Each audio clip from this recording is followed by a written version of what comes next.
नमस्ते, मैं हूं डॉक्टर मुकेश गुप्ता, स्त्री रोग विशेषज्ञ फ्रॉम लेनेस्ट Malad Mumbai. PPH, postpartum haemorrhage. आज हम 10 महत्वपूर्ण चीज़ें सीखेंगे इसके बारे में जो हमें जानकारी होनी चाहिए जब हम प्रेगनेंसी प्लान करते हैं या प्रेग्नेंट होते हैं तब।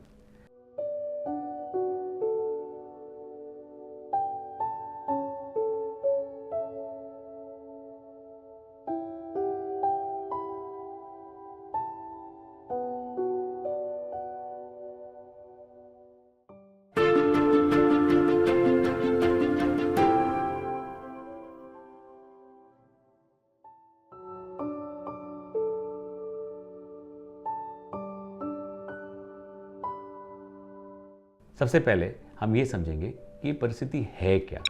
पीपीएच यानी पोस्टपार्टम हीमरेज, यानी नॉर्मली जब डिलीवरी होती है तो जो ब्लड लॉस होता है उससे अगर ज़्यादा ब्लड फ्लो हो रहा है, यानी 300-400 ml तो नॉर्मली होता ही है, लेकिन अगर 500 ml या उससे ज़्यादा हो रहा है तो हम उसे पीपीएच कहते हैं। दूसरी इंपॉर्टेंट चीज़ पीपीएच की ये है कि पीपीएच होने पर मदर की या जो पेशेंट है उसके शरीर में चेंजेस आते हैं, जैसे कि ब्लड प्रेशर गिरना, हार्ट रेट बढ़ जाना और काफ़ी चेंजेस आते हैं। ये सारे फैक्टर्स हमें बताते हैं कि बॉडी जो ब्लड लॉस है उससे कोप अप नहीं कर पाती है। ये बहुत कॉमन होता है अगर हीमोग्लोबिन लो होता है तो। अगर कम हीमोग्लोबिन है तो थोड़ा ब्लड लॉस भी तकलीफ देता है। अगर हीमोग्लोबिन अच्छा है तो बॉडी के अंदर वो मैकेनिज्म कोप अप करने का बहुत बेहतर होता है। ये है पीपीएच। सेकेंड इंपॉर्टेंट पॉइंट है कि भाई ये इतनी बड़ी प्रॉब्लम है भी, ज़रूरी है हमें डिस्कस करना। यस, आमतौर पे कई ऐसे देश हैं जहाँ 50 से 60% अगर स्त्रियाँ प्रेगनेंसी के टाइम पे अगर उन्हें कोई मेजर कॉम्प्लिकेशन या डेथ होती है तो वो पीपीएच की वजह से। अगर हम पूरे विश्व में गिनते हैं तो let's put it this way, हर साल लाखों, एक दो नहीं, हजारों नहीं, लाखों महिलाएं इस बीमारी की वजह से मृत हो जाती हैं और कॉम्प्लिकेशन होता है। सो इफ़ अगर हमें एक बहुत बड़ी कॉम्प्लिकेशन जिसको हमें केयर करना चाहिए डिलीवरी के समय तो वो है पीपीएच। तो इसलिए इसका जानकारी हमें बहुत इंपॉर्टेंट हो जाती है हमारे लिए भी और हमारे डॉक्टरों के लिए भी। थर्ड थिंग, अगर हम पीपीएच के बारे में बात करते हैं हमें इसका असर हमारे बॉडी पे होता कैसे है। अगर ब्लीडिंग बहुत ज़्यादा हो जाती है तो ऑब्वियसली हमारी जान को खतरा है, और अगर हम जान का खतरा नहीं भी हो, अगर मैनेज हो, ये थोड़ा ब्लड लॉस हो और हम कंट्रोल कर पा रहे हैं तो भी हीमोग्लोबिन कम होने की वजह से डिलीवरी के बाद में बेबी को फीडिंग करना, बेबी का केयर करना, बेबी का ध्यान रखना, रिकवरी, आपके टाँके हीलिंग होना, जैसे अगर नॉर्मल डिलीवरी है तो स्टिचेस, और अगर सी सेक्शन है तो एक्चुअली उसके जो टाँके होते हैं वो भर नहीं पाते ठीक से। कभी कभी ब्लीडिंग इतनी ज़्यादा हो जाती है कि वो बच्चादानी को ऑपरेट करके निकालना पड़ता है, जिसे हम कहते हैं ऑब्स्टेट्रिक हिस्टेक्टोमी, जो कि बहुत ही तकलीफदेह सिचुएशन होती है, जहाँ पर जो एक गर्भवती स्त्री है डिलीवरी होने के बाद उसकी ब्लीडिंग रुकती नहीं है तो बच्चादानी को निकाल देना पड़ता है। ये बहुत रेयर सिचुएशन होती है लेकिन बहुत ही इरिटेबल सिचुएशन होती है। इस प्रकार से पीपीएच एक बहुत ही मुश्किल परिस्थिति निर्माण होती है डिलीवरी होने के बाद। ये हमारा तीसरा इंपॉर्टेंट पॉइंट है। अब चौथे पे आते हैं, सबसे इंपॉर्टेंट जो हमें समझ में आना चाहिए कि भाई कौन ऐसे लोग हैं जो इसके लिए ज़्यादा रिस्क पे होते हैं। क्या हमें पीपीएच होने का खतरा है अगर हम प्रेग्नेंट हैं तो?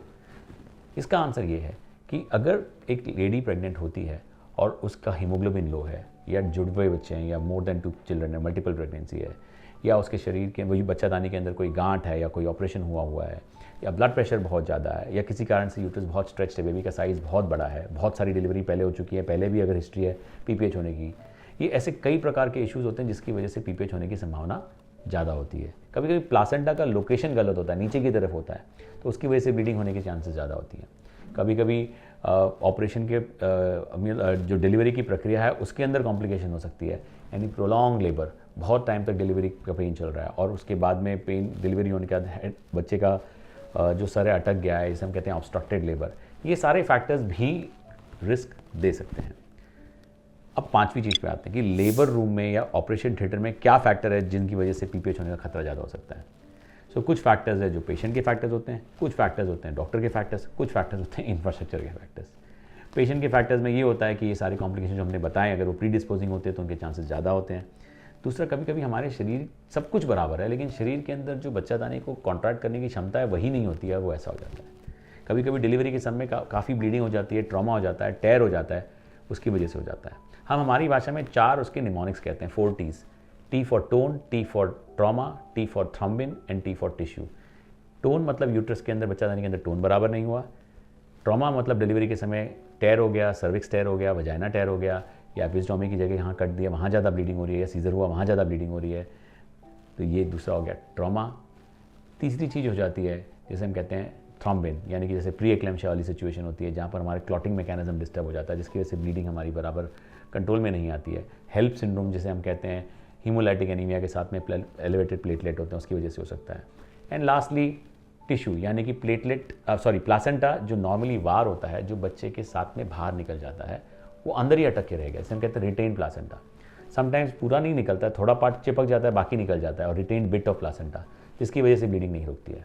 तो ये सारे फैक्टर्स होते हैं जो डिलीवरी के समय हमें तकलीफ दे सकते हैं और हमें रिस्क बढ़ा सकते हैं। अब इससे आते हैं हम नेक्स्ट 6th इंपॉर्टेंट पॉइंट की इलाज क्या है, ट्रीटमेंट क्या है इसका। डिपेंडिंग कि क्या कारण है उसका इलाज करते हैं। अगर यूट्रस का टोन अच्छा नहीं है तो कुछ दवाइयाँ होती हैं, इंजेक्शन होते हैं जो हम देते हैं, जैसे कि ऑक्सीटोसिन है, कार्बिटोसिन है, मिथाइल एर्गोमेट्रिन है, प्रोस्टाग्लैंडिन है, ये सारी दवाइयाँ डॉक्टर देते हैं और उससे आपका टोन अच्छा हो जाता है। अब यहाँ पर एक बहुत इंपॉर्टेंट महत्वपूर्ण टिप दे रहा हूँ मैं आपको कि प्लीज़ याद रखिए कि आपको अपने डॉक्टर को बताना चाहिए कि आपको कोई खतरा है कि नहीं। जैसे फॉर एग्जांपल आपको अगर अस्थमा की तकलीफ है तो आपको प्रोस्टाग्लैंडिन देते वक्त हमें ध्यान देना पड़ता है, क्योंकि प्रोस्टाग्लैंडिन से भी आपका अस्थमा बढ़ सकता है। अगर आपका ब्लड प्रेशर बहुत ज़्यादा है तो हम मिथाइल एर्गोमेट्रिन नाम का इंजेक्शन दे नहीं सकते, जिससे कि ब्लड प्रेशर और बढ़ने की संभावना होती है। तो इस प्रकार से आपकी जो मेडिकल कंडीशन है वो आप अपने डॉक्टर को, अपने हेल्थ केयर के जो वर्कर्स हैं उन्हें बताएं, जिससे कि डिलीवरी के समय अगर ज़्यादा ब्लीडिंग हो रही है, हमें कंट्रोल करने के लिए इमरजेंसी ड्रग देना है, तो हमें पता है कि कौन सा ड्रग चूज़ करना है। और ये बहुत इंपॉर्टेंट चीज़ आपको ध्यान रखना है। कभी कभी ब्लीडिंग ज़्यादा होने की वजह से हमें स्टिचेस लेने पड़ते हैं जहाँ पर टेयर हो गया है या इंजरी हो गई है। और रेयरली ऐसा होता है कि सीक्वेंशियल एवास्कुलराइजेशन कहते हैं कि भाई यूट्रस को अगर ब्लीडिंग नहीं रुकती है तो उसको ब्लड हम कम पहुँचाने के लिए या तो यूट्रस पे टाँके मारते हैं, या यूट्रस को जो ब्लड फ्लो जाता है उसको हम रोकने की टाँके मारते हैं, जिससे कि ब्लड फ्लो कम हो और ब्लीडिंग कम हो। कभी कभी रेयर सिचुएशन में, जैसे मैंने पहले बताया, बच्चादानी निकालने की भी नौबत आ जाती है। बहुत रेयर होता है लेकिन वो भी एक नौबत आ सकती है। इमेजिन एक लड़की है जो डिलीवरी हो गई है, उसके बाद से कहा जाता है कि भाई देखो आपकी जान बचाने के लिए बच्चादानी निकालनी पड़ेगी और अब इसके बाद आप कभी माँ नहीं बन सकती हो। ये बहुत ट्रैजिक पिक्चर वाली स्टोरी लगती है, बट इसमें वो परिस्थिति उत्पन्न हो सकती है। आजकल टेक्नोलॉजी इतनी बढ़ गई कि बहुत सी चीज़ें इलाज बेहतर हो गई है, तो इसलिए हमें ये सब चिंता नहीं करनी चाहिए, बट फिर भी नॉलेज के लिए मैं आपसे कह रहा हूँ कि ये चीज़ पॉसिबल रिस्की है। अब आगे बढ़ते हैं कि जब हम ये 6 चीज़ें हमने बताई इलाज तक, अब 7वीं चीज़ आती है कि भाई आप क्या कर सकते हो। क्या आप ऐसा कुछ कर सकते हो कि आप ये फंसे ना, तकलीफ ना हो? यस, आप कर सकते हैं। हम शुरुआत करते हैं प्रेगनेंसी प्लानिंग के समय से, कि प्रेगनेंसी प्लान करने के पहले, जिसे हम कहते हैं प्री कंसेप्शनल प्लानिंग, तब हमने एक वीडियो बनाया प्री कंसेप्शनल प्लानिंग पे, प्लीज़ आप वॉच कीजिए हमारे यूट्यूब के चैनल पे। अगर आपने सब्सक्राइब नहीं किया तो please subscribe and go and watch that video there and you will see the various things that you need to do. उसमें से एक चीज़ हमने बताई है कि आपको अपना हीमोग्लोबिन सही होना चाहिए। सपोज आपका हीमोग्लोबिन लो है तो पता लगाएं कि कहीं आपको थैलेसीमिया का रिस्क तो नहीं है, थैलेसीमिया का ट्रेट तो नहीं है, क्योंकि बच्चे में भी वो जा सकता है और प्लस डिलीवरी के समय ब्लीडिंग ज़्यादा होने की भी संभावना होती है, जहाँ पर आपका हीमोग्लोबिन लो हो तो ज़्यादा तकलीफ होती है। अब आप जब प्रेग्नेंट हैं तो आप अपने रिस्क फैक्टर्स आइडेंटिफाई करें और अपने डॉक्टर से शेयर करें। और यदि डॉक्टर आपको, जैसे फॉर एग्जांपल डॉक्टर ने कहा आपका हीमोग्लोबिन लो है, आप आयरन का टैबलेट्स ले लीजिए, तो प्लीज़ फॉर गॉड सेक ना नुकार मत कीजिए, चुपचाप ले लीजिए। अगर आपको लग रहा है कि आपसे नहीं खाया जाता, डॉक्टर को बताइए। आजकल बहुत सारे आयरन के डिफरेंट टाइप्स ऑफ टैबलेट्स आ गए हैं, जिसमें आपको साइड इफेक्ट्स भी कम होते हैं, कॉम्प्लिकेशन भी कम होते हैं। और फिर भी यदि आपको नहीं जम रहा है टैबलेट लेना, तो इंजेक्शन ड्रिप भी मिलते हैं आजकल, जो आप आराम से लगा सकते हैं। 15-20 मिनट में हॉस्पिटल में काम हो जाता है और आप वो ड्रिप लेके घर जा सकते हैं। सो ये सारी चीज़ें आज अवेलेबल है, तो ये चीज़ें करेंगे तो आपका हीमोग्लोबिन अच्छा रहेगा। हीमोग्लोबिन अच्छा रहेगा तो डिलीवरी के समय अगर ब्लड लॉस हो भी रहा है तो भी आपको रिस्क कम है। अब दूसरी चीज़ आपको ये भी देखनी है कि अगर डिलीवरी के टाइम पे अगर हम इन चीज़ों का हम ध्यान रखते हैं और खाने पीने का सब, तो हमारे रिस्क और कॉम्प्लिकेशन तो कम होते हैं, लेकिन उसके बावजूद भी खतरा तो है ही है। अब यहाँ आता है हमारा 8वां टिप। हमारा 8वां टिप ये है कि आप प्रेगनेंसी के समय किन चीज़ों का ध्यान रखें और कैसे हॉस्पिटल को चूज़ करें और कैसे हम डिसाइड करें कि क्या चीज़ हमारे लिए सही है। तो ये जो डिसीजन होता है, आप अगर आपका रिस्क फैक्टर आइडेंटिफाई होता है तो आप ऐसी जगह जाके डिलीवर हो जहाँ ये सारी सुविधाएं कि ब्लड अवेलेबल है, डॉक्टर ऐसे एक्सपीरियंस है जो इमरजेंसीज़ में ऑपरेशन करके आपकी जान बचा सके, और इसके अलावा आप ये भी समझ लीजिए कि वहाँ पर मॉनिटरिंग सिस्टम अच्छा होना चाहिए, जिससे कि आपकी ये सब चीज़ों को डिलीवरी के बाद ध्यान दिया जाए। यूँ नहीं कि डिलीवरी होने के बाद आप कमरे में कोई पूछने नहीं आ रहा है, पता नहीं चल रहा है। सो इसलिए अच्छे अस्पताल में अच्छे डॉक्टर के पास में इलाज करना ये फ़ायदामंद होता है। और ये जो कॉम्प्लिकेशन होता है, इसे रोकने के लिए हम कहते हैं 4th stage of labour. Delivery के 3 स्टेज जो होते हैं, first stage, second stage, third stage. First stage is full dilatation of cervix, जब पूरी थैली में मुंह खुल गया। Second stage is delivery of baby. Third stage delivery of placenta. लेकिन जो 4th स्टेज है उसको हम कहते हैं स्टेज ऑफ ऑब्जर्वेशन, की पीपीएच नहीं हो, खतरा नहीं हो। And that is very important and that's what is the most important issue that you need to keep in mind. अब नेक्स्ट इंपॉर्टेंट चीज़ आता है हमारे दिमाग में कि अगर हमें ऐसा कोई खतरा अगर होता है तो हमें अपने फैमिली और हमें फैमिली वालों को किन बातों का ध्यान रखना है। देखिए ये डिसीजन आप अकेले नहीं क्योंकि ले सकते, क्योंकि आप जब हॉस्पिटल में हो तो आप ये डिसीजन लेने के लायक नहीं होते हो, उस वक्त आप हॉस्पिटल में एकदम इमरजेंसी सिचुएशन में होते हो।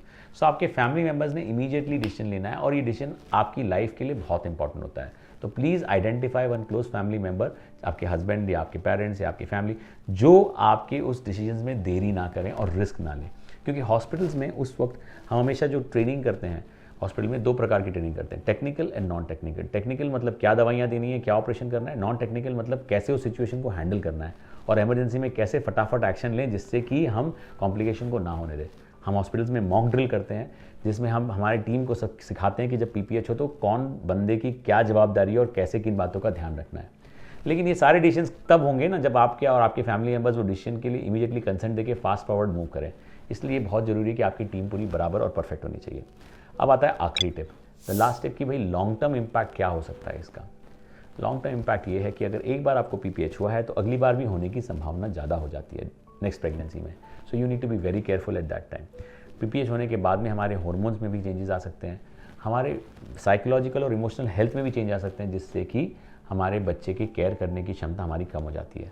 पोस्टपार्टम साइकोसिस, postpartum blues, recovery, healing of the wound, healing of the stitches, ये सारी चीज़ें मार खा जाती है।